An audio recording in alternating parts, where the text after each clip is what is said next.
another lecture session of Introduction to Astrophysical Fluids. In this lecture, we simply continue our discussion, which was inspired from the last discussion, that is another mode of transport phenomena in turbulent system, that is the viscosity.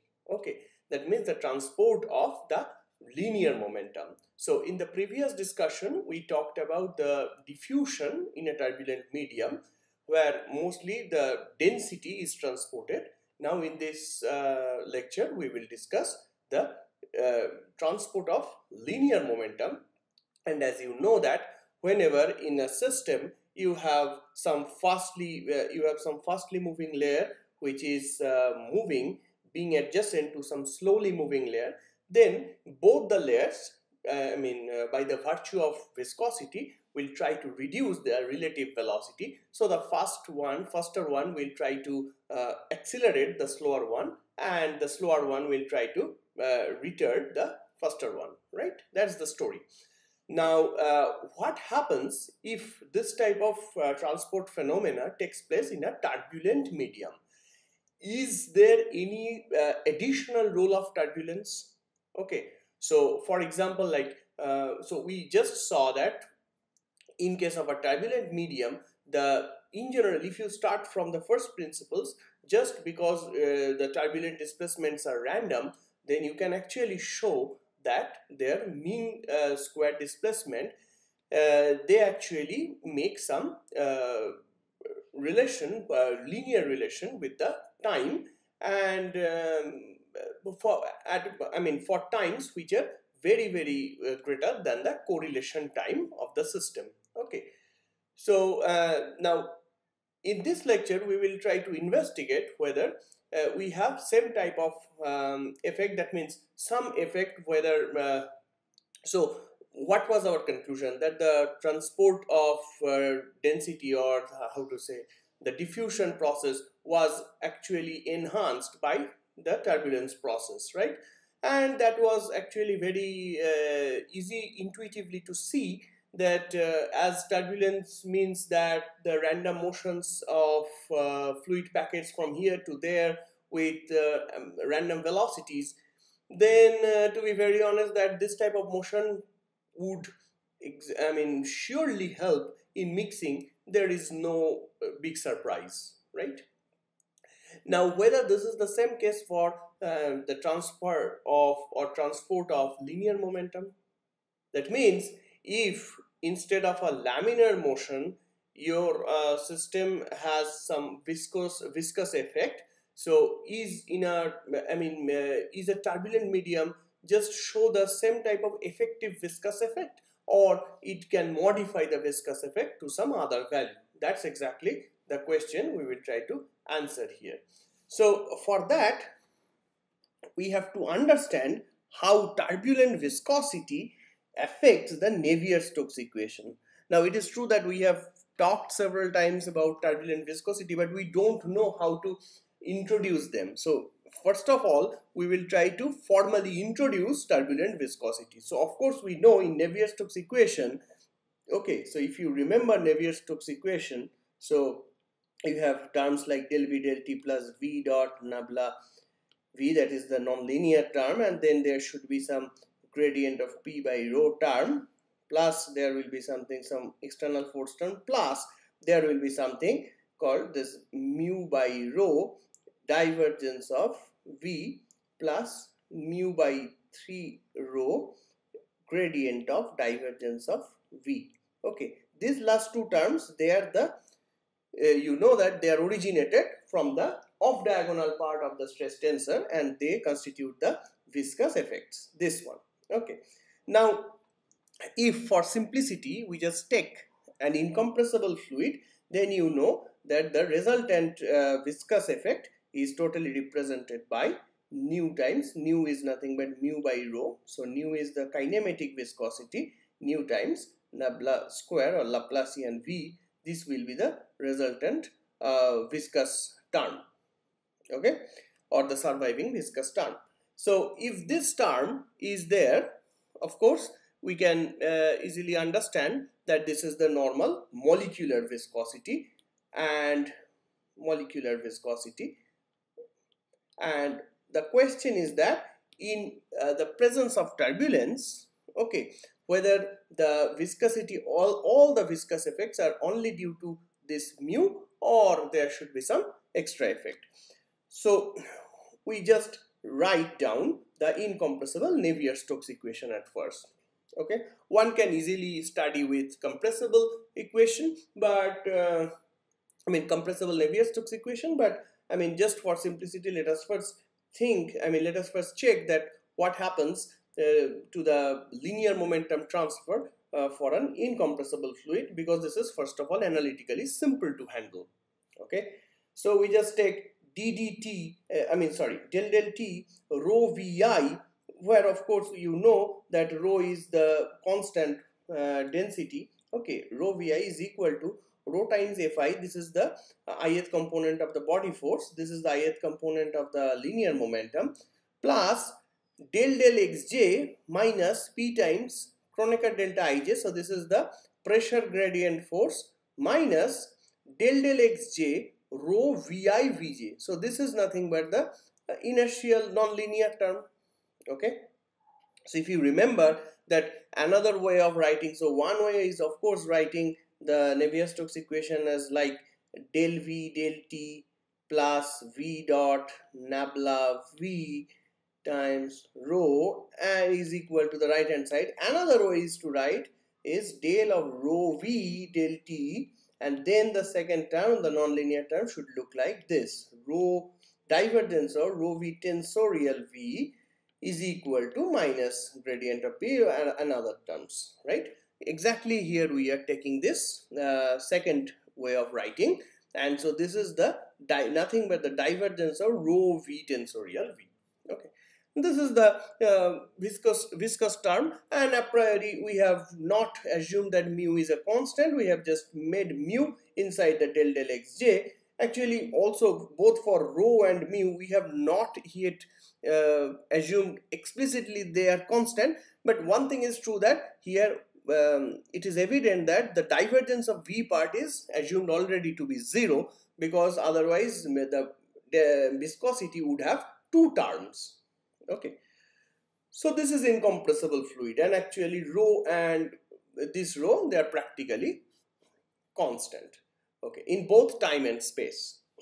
Now we just recapitulate, or we recall the Reynolds decomposition method, which I introduced at the very outset of this section. Okay, when I was trying to introduce the statistical approach to turbulence. So Reynolds decomposition is nothing but the decomposition of the physical quantities of at every point, okay, every point in space and time, into two parts. One will be its statistical average, plus another will be its fluctuation with respect to that average value. So this is statistical average once again.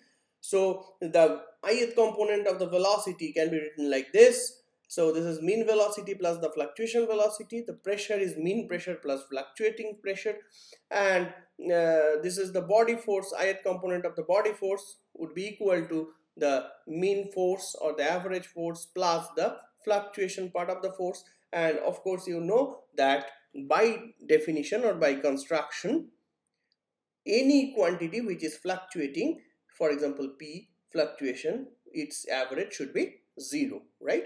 That's simple to understand if you take the average on both sides. So this one will be equal to this one, and its average will simply be 0. So that's why we can conclude that all the terms which are linear in the fluctuations, they actually vanish, but for the nonlinear term we cannot say like this. And why we cannot say like this and what exactly we can do, that actually is not very easy to understand. That we can try to see here just by incorporating the Reynolds decomposed expressions in the Navier-Stokes equation, and especially to the nonlinear term of the Navier-Stokes equation. So the nonlinear term practically comes out to be, because rho is constant, we can simply play with Vi Vj average, and this will be exactly equal to within third bracket, so Vi is nothing but mean Vi plus fluctuating Vi, and Vj will be mean Vj plus fluctuating Vj. Okay. Now when Vi, so everything is inside the angular brackets. So the first term will be, of course, Vi times Vj. Okay, Vi average times Vj average whole average. Now both of these terms are already averaged, so this bigger average would not affect. Okay, so it simply comes out to be Vi average times Vj average, plus the second term will be Vi average times the average will then be over Vj tilde. Okay, that is the multiplication of this to this, and finally you take this average. And as you know, Vj tilde is equal to 0. This term will go away. For the same reason, Vi fluctuation times Vj mean whole averaged gives you also 0. So the fourth term, which is now Vi fluctuation times Vj fluctuations average, this does not go away, and that's exactly which is written over here. Okay, because this is non-linear in the fluctuation, so that's why its average is no longer 0. Of course, you have to understand that if this term is equal to Vi average fluctuation and Vj average fluctuation, then we are done. But this is not true. This one is not equal to average of Vi fluctuation and average of Vj fluctuation, right? Okay, so this term is non-zero in general. And if we write this expression of Vi Vj as we have written over here in the original Navier-Stokes equation, we simply obtain that del T rho Vi averaged is equal to rho Fi averaged plus del Xj minus P average delta Ij, Kronecker delta Ij, minus, now for the nonlinear term we have two terms. One will be rho times Vi average Vj average minus rho times average of Vi fluctuation Vj fluctuation plus mu times del Xj of Vi average. Okay, so this equation is nothing but the evolution of the mean angular momentum. Okay, or mean linear momentum density, not angular momentum. This is the evolution of mean linear momentum density. Okay, now you see, although this is the evolution equation for the mean linear momentum, actually you will see that we have a quantity from the fluctuation, and this quantity is of course non-linear in nature. Okay, this equation for the first time was derived by Reynolds in the year 1895, and this new term which comes here, okay, this simply says that how turbulence affects the mean field evolution of the linear momentum. Okay, and this term is known as Reynolds stress, in similarity with the normal stress tensors. Okay, so this is called the Reynolds stress. Now why this gives us an account for the effect of turbulence? Because this is constituted by the fluctuations, and as we have already discussed in the first lecture on turbulence, that turbulence is mainly manifested by the fluctuations, right? Okay, so now to evaluate, so of course in order to solve this equation we have to have a knowledge of this. Okay, so for mean field evolution we have to have a knowledge of the fluctuations, and that's exactly the point where turbulence is important. Okay, so where we have to think that something will be different from the normal laminar case, because in case of the laminar flow this type of fluctuations are negligibly small or zero. So we are just happy with saying this is equal to this and del Xj of this, this and this. This term is not there because this is very small or zero. Okay, But the problem is that how to determine that? One way is to determine that, again, we have to study the evolution equation of this one.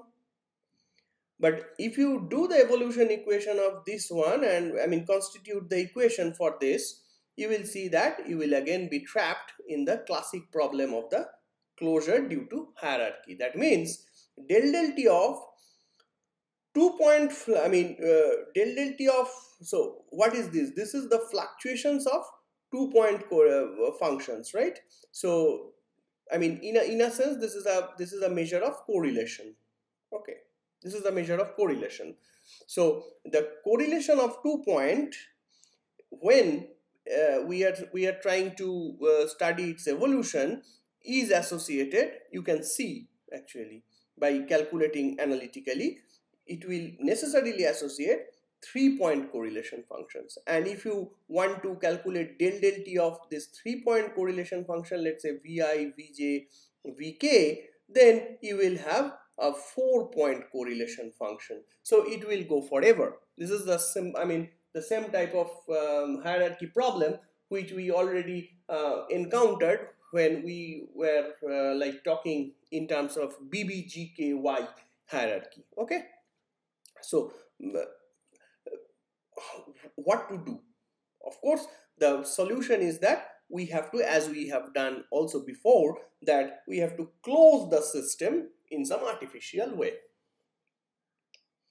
So one simple way to close the system or to handle this problem is just to say that, okay, this Reynolds trace will be proportional to the velocity gradient tensor.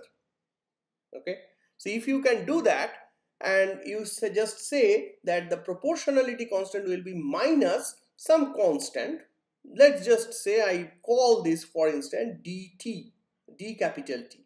Okay, so this is the proportionality constant, then the system is actually closed. And if people try to match this with experiment or observational results, actually surprisingly it is found to match very well. So if you calculate the velocity gradient tensor of the fluctuating parts and you plot this one with this one, the 2-point correlation functions of the fluctuations, you will see that they will give you a linear relation. Okay, and this coefficient will be with a negative slope, of course, and this quantity will be minus d capital T. Now you see, so that is another way to introduce turbulence viscosity or eddy viscosity. So of course, one way is nothing but the using the previous discussion of turbulent diffusion. Okay, so what I was trying to say, that here in this lecture I am totally talking about the diffusion for an incompressible fluid. Sorry, I am talking about viscosity for an incompressible fluid. The transported quantity is the linear momentum. Okay, and then we have encountered this constant, and this constant is dt. Now if you remember, this constant, when we wrote the constant or the diffusion coefficient for turbulent diffusion, we also called them that d capital T. Now was it just an accident? Well, surprisingly, it is also seen that the turbulent diffusion coefficient and the turbulent viscosity coefficient, they are also the same. So that's why I wrote here, this is another way to obtain this constant. So what is the message of that? The message is that whether we are talking in terms of turbulent diffusion or in terms of turbulent viscosity, for both type of transport phenomena in turbulent medium, okay, the same constant or the same coefficient, actually the transport coefficient, I should not say constant, the transport coefficient should appear to be the same. And why this is the same? So that is the fundamental question. So dt can be obtained as a diffusion coefficient for turbulent diffusion, dt can also be obtained as a coefficient of viscosity for turbulent viscosity. Okay. Now it is true that if you remember that when we very briefly discussed the kinetic transport effects or transport phenomena, we showed that there can be three transport coefficients. One is the viscosity, one is the thermal conductivity, and another is the coefficient of diffusion, and they need not be the same. If you even that you also know from your previous knowledge of kinetic theory, right? Now, for a turbulent case, what happens? This is no longer true. All the transport coefficients, they are the same, and they are exactly equal to d capital T. Okay, and what is this d capital T? So, if you, for example, for some turbulent flow, if you can in some way measure the coefficient of diffusion, okay, just studying the diffusion of that medium, then this coefficient will exactly be equal as the coefficient of viscosity due to turbulence. Okay. Now this is because this discrepancy between kinetic transport phenomena and turbulent transport phenomena is simply because in kinetic transport phenomena, the transport process actually modifies the molecular motion. For example, when the molecules are carrying thermal energy, more and more thermal energy, then they are actually getting faster and faster, right? So their motion is modified. Once again, when the molecule is, when the greater number of molecules are, when they are carrying some linear momentum. This is also true that more and more linear momentum means more and more, the molecules are getting faster and faster. Okay, but in case of turbulence viscosity or turbulent diffusion, what happens that the transport phenomena is unable to modify the turbulent motion itself. Although the turbulence causes a modification in the transport phenomena, thereby giving you some effective transport coefficient, which is the normal coefficient plus the turbulence effect, turbulent part. But the transport phenomena cannot give a feedback to the turbulent motion or turbulence motion. Okay, just by motion by modifying the motion of the fluid as a whole. Okay, so the conclusion is that in microscopic kinetic transport phenomena, the microscopic motions or the motion of the transporter is modified due to the transport phenomena, and that's why all the coefficients are different there. Okay, now here with respect to turbulence sees every transport phenomena as a transport of some passive scalar. So let's say for conductivity this is temperature, for diffusion this is density, for viscosity this is some how to say that, some component of the linear momentum, whatever this is, but this is a passive thing which is transported. And when this passive thing is transported in turbulence, that means this transport cannot give a feedback to the flow.